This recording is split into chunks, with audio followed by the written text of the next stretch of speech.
प्रसंग चल रहा था कि नाम जप करने वाला उपासक यदि 10 नामापराधों से बच जाए तो उसकी भजन में रुचि हो जाए।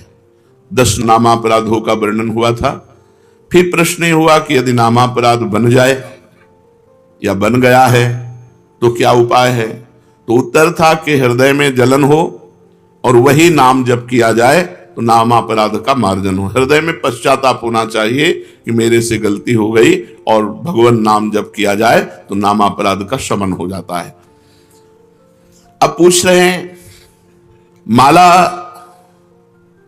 यदि नहीं रखता हूं तो नाम जपने में रुचि नहीं होती, संख्या से रुचि नए साधक को होती, नाम भूल जाता हूं। माला रखता हूं तो बड़ा संकोच होता है, लोग मजाक उड़ाते हैं, ये तो बड़े भगत बनते हैं, या कोई प्रणाम नमस्कार मान बढ़ाई देने लगता है कि ये तो बहुत नाम जापक हैं। तो इसमें क्या करें। उत्तर, सारा संकोच छोड़ करके नए साधक को माला अवश्य रखनी चाहिए। माला रखने से जप अधिक होता है, नाम भूलते नहीं है। माला सबको रखनी चाहिए। मन में तनिक संकोच मत करो, क्योंकि यह महामंगलमय कार्य है, इसके लिए संकोच धारण नहीं करना। जो लज्जा छोड़कर भगवान का नाम जप करता है वो अपने को पवित्र कर देता है और सारे विश्व को पवित्र कर देता है। तीर्थी कुर्वन्ति तीर्थानि सतरति सतरति सलोकान तारयति। वह स्वयं तर जाता है, स्वयं तर जाता है और लोगों को तारता है, लोक के लोक पावन कर सकता है। इसलिए संकोच छोड़कर, लज्जा छोड़कर माला प्रगट में रखनी चाहिए और गणना युक्त नाम जप करना चाहिए। यदि कोई प्रणाम नमस्कार करे, मान बढ़ाई दे, तो तुम उसे स्वीकार न करो तो तुम्हारी हानि नहीं होगी। किसी को मना नहीं करना। कोई प्रणाम कर रहा है, कोई नमस्कार कर रहा है, बस अंदर से उपेक्षा रखो, अंदर से उसका महत्व मत रखो, तो मान बढ़ाई तुम्हारा कुछ बिगाड़ नहीं पाएगी। नाम जप का वास्तविक फल क्या है। उत्तर, नाम जप का वास्तविक फल है श्री कृष्ण प्रेम में रोना, भगवान के प्रेम में रोना। नाम का जब फल प्रकट होगा तो गदगद सुर नैना सजल दंपति रसरय भीन, एगत वृंदा विपिन में फिरे प्रेम तन लीन। आंखों से आंसू बह रहे हैं, कंठ गदगद हो रहा है, शरीर रोमांचित हो रहा है, कंपायमान हो रहा है, भगवान की मंगल मूर्ति मानस पटल पर छाई हुई। ये नाम का फल। मुक्ति तो नाम का आनुषंगिक फल भाव है, मुख्य भाव है प्रेम। जैसे सूर्य उदय होने पर प्रकाश तो आनुषंगिक है, ऐसे ही प्रेम ये सूर्य है और प्रकाश उसका मोक्ष है। इसलिए नाम का फल पूर्ण प्रेम है, भगवत प्रेम। सुना है कि 3.5 करोड़ नाम जप करने पर मोक्ष की प्राप्ति हो जाती है। क्या यह सत्य है।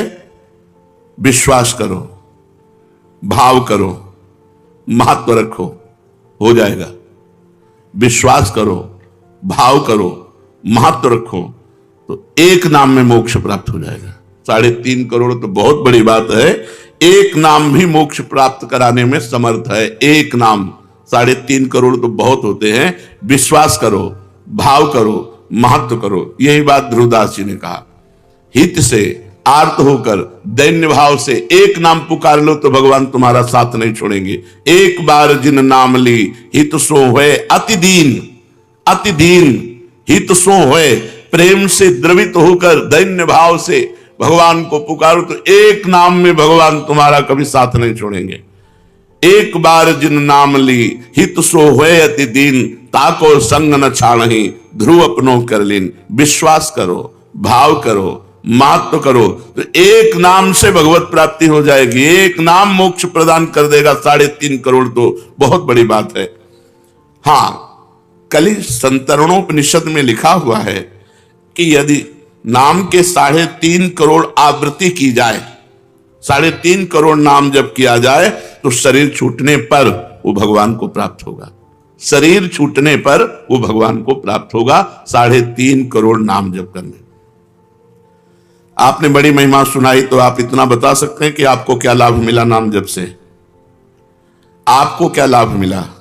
मेरे को जो लाभ मिला, मेरी वाणी में सामर्थ्य नहीं कि मैं कह सकूं। हां, ये जरूर है कि असंभव को संभव कर दिया नाम ने। बस इतने बोले। मेरे को जो लाभ हुआ, मेरी वाणी में सामर्थ्य नहीं कि मैं वर्णन कर सकूं। हां, इतना जरूर कहता हूं कि असंभव को संभव कर दिया, असंभव को संभव कर दिया। महाराज, नाम जप करने वाला अंत समय में यदि बेहोश हो जाता है तो उसकी क्या गति होगी? बेहोश में तो नाम जप नहीं हो पाएगा। नाम जप जीवन भर प्रयास किया है, एक क्षण भी नाम नहीं छोड़ा है, और अंत समय जब बेहोश होगा तो भगवान उसका नाम स्मरण बन जाएंगे। उस बेहोश की स्थिति में भगवान उसका नाम स्मरण हो जाए। एक भगत को हमने देखा, ललचाते हैं ऐसी मृत्यु हो जाए, अंगुली में काउंटर है, बिल्कुल आखिरी श्वास चल रही, ऐसे राधा राधा राधा, और मात्र 5-6 सेकेंड में। ये है मृत्यु। मृत्यु का ये है महोत्सव। और मतलब जैसे नृत्य की मुद्रा में राधा राधा राधा राधा, और बस ऐसे चले गए। यदि कोई बेहोश हो जाता है और जीवन भर भजन किया है तो अंत समय भगवान उसका स्मरण बनते हैं और वो भगवान को प्राप्त होता है। आप कृपा करके बताइए कि नाम जप और मंत्र जप में क्या अंतर है? मंत्र जप में विधि की प्रधानता होती है। अपवित्र दशा में आप नहीं जप सकते, अपवित्र स्थान में आप नहीं जप सकते, अपवित्र भाव रखकर नहीं जप सकते। नाम में इसकी कोई बात। अपवित्रा पवित्रो वा सर्वावस्थांगतो पिबः यह स्मरेत पुंडरीकाक्षम सवायाभ्यंतरा शुचि। नाम उच्चारण करते ही वो बाहर भीतर दोनों जगह से पवित्र हो जाता है, चाहे अपवित्र हो या पवित्र, इसकी कोई विधि नहीं। कई जगह मंत्र को अविधि पूर्वक जप करने से हानि भी हो जाती है, लेकिन नाम जप करने से लाभ ही लाभ होता है। नाम जप करने से कभी भी किसी भी दशा में हानि नहीं हो सकती। क्या मंत्र का अर्थ जाने बिना, बिना भाव के अगर जप हो तो फल देता है? हर शब्द ब्रह्म है। वैदिक, तांत्रिक आदि जो भी मंत्र हैं सब शब्दात्मक हैं, उनमें अनंत शक्ति भरी हुई है। बिना समझ के, बिना भाव के भी जप करने पर मंत्र अपनी सामर्थ्य से उसका कल्याण कर देता है। हमने सुना है महापुरुष जन आज्ञा करते हैं कि प्रतिदिन 3 लाख नाम जप करना चाहिए। क्यों? क्योंकि हमें समय नहीं मिलना चाहिए अन्य कार्य के लिए। यदि हम नाम जप छोड़ देते हैं तो निकम्मी इंद्रिया और मन ये हमें भोगों में फंसा देते हैं। जिसे इसी जन्म में भगवत प्राप्ति करनी है तो प्रमाद के लिए अवसर ही ना रहे। इसलिए जितने भी त्यागी, बैरागी, वैष्णव भक्त जन हुए, उन्होंने नियम बनाया है और नियम पूर्वक जप किया है। 3 लाख नाम जप का रोज का नियम जो लिए हुए है वो निश्चित भगवत प्राप्ति करेगा। कुछ नियम तो होने चाहिए। साधना क्या है? साधना उसे कहते हैं जो प्रपंच से अलग कर दे, प्रपंच से हटाकर श्री भगवान में लगा दे, उसे साधना कहते हैं। भगवान की अखंड नाम स्मृति में डुबो दे, विषयों से उपरति को प्राप्त हो जाए। त्याग वैराग्य उपरति, विषय की उपस्थिति पर भी ये विषय भोग है ऐसी स्मृति ही ना रह जाना उपरति होती है। विषयों के प्रति रस बुद्धि है, विषयों का त्याग कर दिया, इसे त्याग कहते हैं। और विषयों के प्रति रस बुद्धि भी खत्म हो गई, उसे वैराग्य कहते हैं। पर उसको ज्ञान रहता है कि विषय है, लेकिन ये विषय है ऐसा ज्ञान भी न रहना, उसे उपरति कहते हैं, इसे साधना कहते हैं। इतना भगवान नाम जप करे कि विषय की उपस्थिति में भी विषय भोग की इच्छा ना हो, ये वैराग्य। और ये विषय है ऐसा बोध ही ना हो, उसे उपरति कहते हैं। ये साधना आगे क्यों नहीं बढ़ती? वहीं क्यों लड़खड़ाता रहता है साधक? जब तक शरीर में अहंकार है कि मैं स्त्री हूं, मैं पुरुष हूं, जब तक शरीर संबंधी भोगों में प्रियता है, खान पान अन्य भोग पदार्थों में, जब तक शरीर संबंधियों में ममता है, 3 बातें, शरीर में अहमता, अहंकार, भोगों में प्रियता और संबंधियों में ममता, तब तक साधना आगे नहीं बढ़ सकती। रिश्ते नाते संबंधियों से ममता हटाओ, भोगों से प्रियता हटाओ, शरीर से अहंकार हटाओ। कैसे हटेगा? नाम जप करो, सत्संग सुनो, शास्त्र स्वाध्याय करो, संत भगवंत भक्त गुरुदेव इनकी सेवा करो, इसी से ठीक हो जाएगा। साधन का प्राण क्या है? स्मरण, सावधानी पूर्वक स्मरण, यह साधन का प्राण है। हर समय स्मरण चल रहा मतलब तुम्हारा साधन जीवित है। स्मरण रुक गया मतलब जीव मरने जा रहा है, तुम्हारा साधन नष्ट होने जा रहा है। साधन का प्राण है स्मरण, मधुर मधुर भगवान का स्मरण। साधना में क्या सरलता हो सकती है? सरल साधन क्या हो सकता है? बस दो बातें। जगत के किसी भी भोग में सुख बुद्धि ना होना और विश्वास पूर्वक भगवान का नाम जप करना, बस इसी से भगवत प्राप्ति हो जाएगी। दो बातें, जगत के किसी भोगों में सुख बुद्धि ना होना और विश्वास पूर्वक भगवान का नाम जप करना, इसी से भगवत प्राप्ति हो जाएगी। साधना आगे क्यों नहीं बढ़ती? तीन बातें, अहंकार शरीर पर, भोगों में प्रियता, परिवार में ममता, साधना नहीं बढ़ेगी। सरल साधन, भोगों में सुख नहीं है, पूर्ण विश्वास के साथ निरंतर नाम जप, इसी से भगवत प्राप्ति हो जाएगी।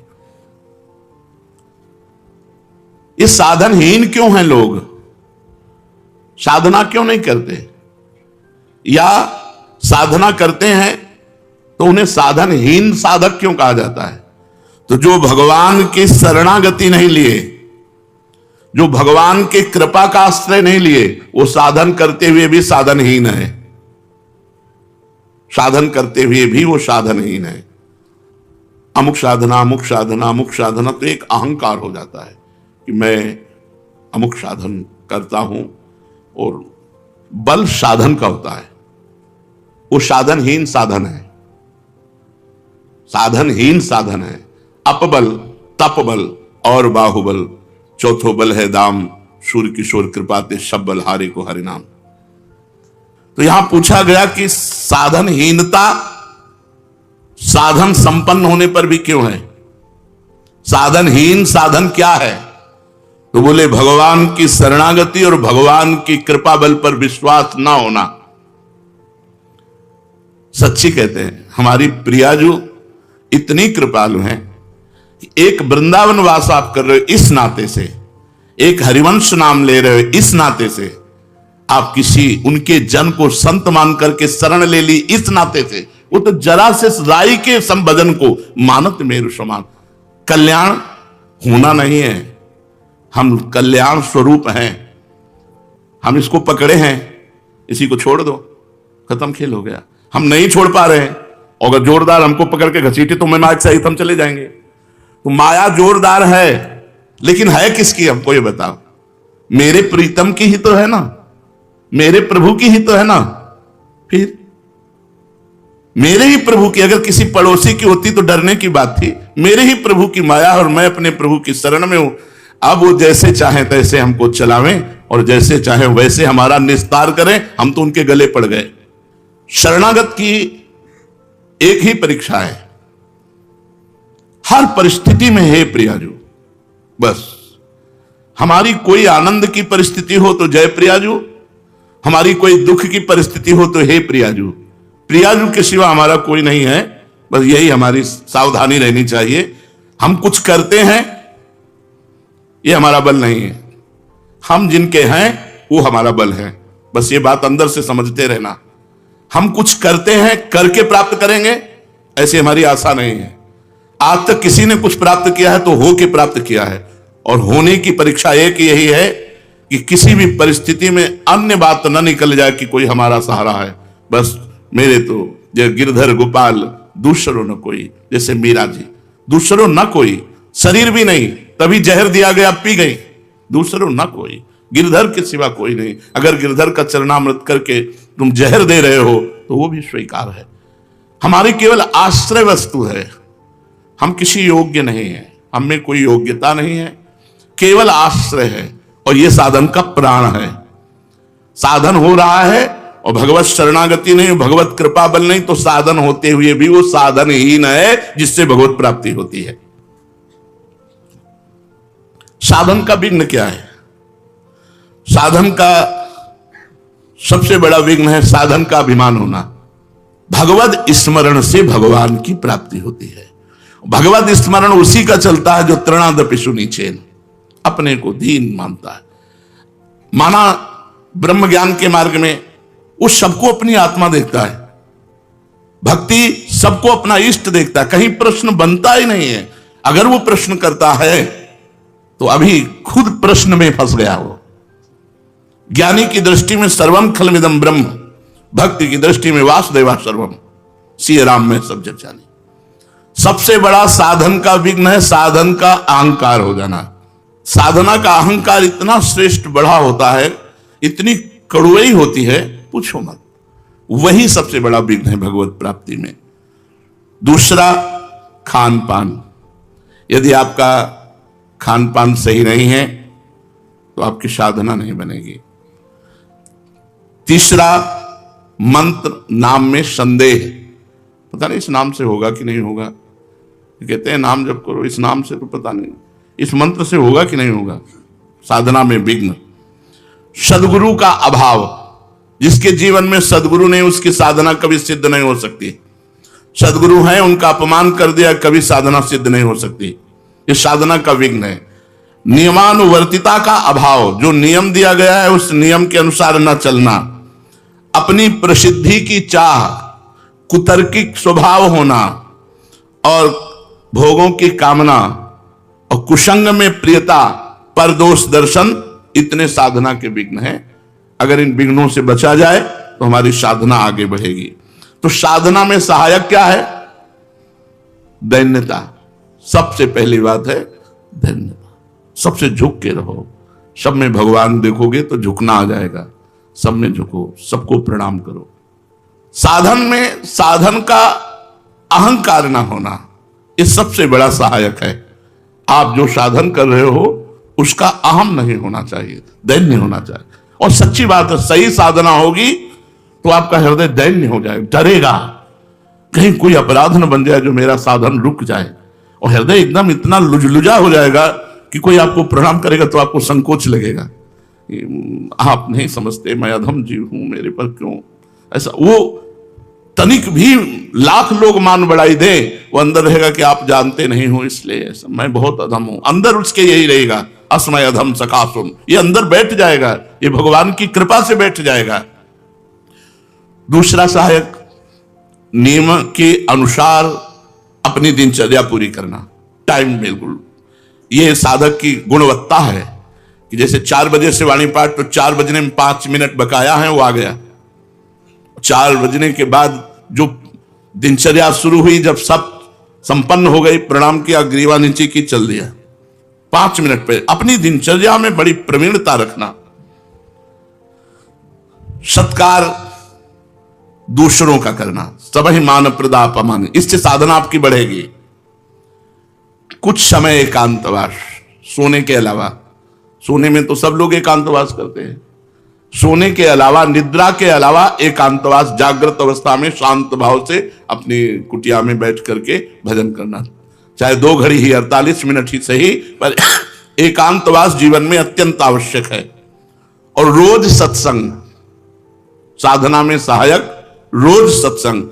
रोज सत्संग का मतलब है जैसे रोज झाड़ू पोछा लगे तो देखो कितना आंगन स्वच्छ रहेगा, ऐसे हृदय रूपी आंगन रोज सत्संग सुनने से नवीन उत्साह भर जाता है, स्वच्छ होने लगता है, और केवल सत्संग सुनने से भगवत प्राप्ति हो जाएगी।